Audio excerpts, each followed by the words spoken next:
bon asalaamaaleykum sama gars dara ak jàmm bi ngi seer si la nekk yéen ngi si jàmm dañuy bëgg nañ si yàlla bëree ba tey nag dañuy indil benn aksi moom solo ci whatsapp pour na nga def ba post say message bu comme boo nekkee ci whatsapp nga xam ne nga nekk feneen di connecté wu bañ message whatsapp bi di la sonal di yàq li ngay def pour na nga def ba post ko nga xam ne saa boo noppee doo duggaat whatsapp yi nga lire say message bu ma doon ne peut être indil say kon na nga def ba post say message whatsapp. Avant loolu nag képp koo xam ne abonné go na nga abonné partage like la vidéo def ko ñu woon leen da ngeen après da ngeen ñëw ni sa Play Store ni après boo ñëwee Play Store nga ñëw ci barre de recherche bi après nga tapé lii nga tapé post it ngay win post it moom nga tapé après boo ko nga ba bës recherche barre de recherche après moo nekk nii après man moom dama ko téléchargé woon pare après nga ñëw nga dugg ba ko téléchargé pare après ne boo bindee boo duggee boo bëggee xam am na ñoo xam ne dañ koy piratal di ko defaraat te nekk bu normal bi après boobu normal boo ko bëgg xam mooy bi ñu la bindal ILS mooy bi ñu bind ILESAKIMAR bii nii après boo gisee xam na mooy bu baax après nga ñëw boo téléchargé pare après nga ñëw ñu dem application bi après da nga ñëw ci application mi ngi nii fii ñu bind post it après nga dugg nga xam wéew après nga xam ñëw ku ne tam ma xaw a yeetu truc après bu ñëwee fii ngay bës fii ñu la bindal post it mooy bi ci kaw nii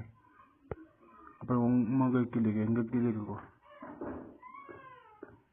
boo cliquer nga ba am refaire après bu refaire xaaral mu ñëw après bu ñëwee nga daal di bu ñëwee après nga daal di bës bii ci kaw ni nga xool application boo bañ boo xam ne bëggoo say message di la sonal nga daal koy activé ko nii boo activé nii ba pare nga sélectionné comme da nga sélectionné yi nga xam ne ñoom nga bañ seeni message di la sonal comme lu mel ni YouTube wala WhatsApp wala TikTok wala lu demee wala Facebook wala demee noonu après da nga ñëwee nga sélectionné WhatsApp nga xool bu fekkee WhatsApp nga bëgg nga sélectionné WhatsApp ñun dañuy jëm WhatsApp quoi dañuy dem WhatsApp après dañu ñëw sélectionné ko après ñu bës bu ak mooy fi ñu la bindal pause select APS après nga daa ko cliqué boo cliqué nga daal di bës ok après mu indiwaat la lii fu ne indi avis haute votre écran lorsque une connexion VPN est activée après nga daal koy bës demande de connexion après nga daal bës bi ok après bokk ok saa boo ko activé rek fekk dindi woo ko message WhatsApp yi di sa message WhatsApp bi mu wàcc soo ko bëggee déconnecté waat après da ngay wàccee réseau bi nii après boo ko wàccee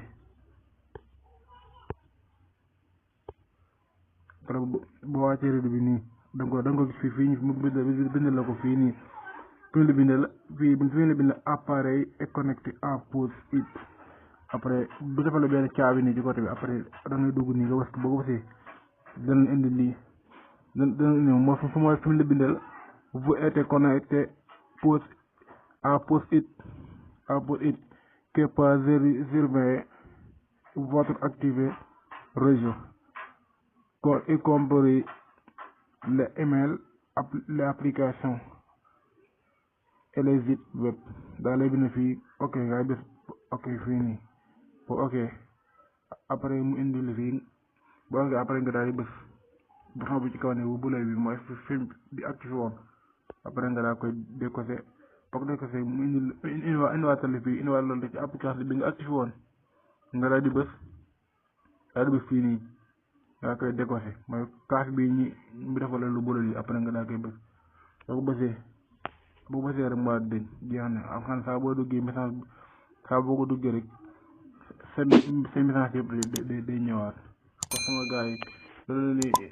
indi noonu rek dina jox dig daje nag ci yeneen i vidéo dina ñaan ngeen abonné partagé merci beaucoup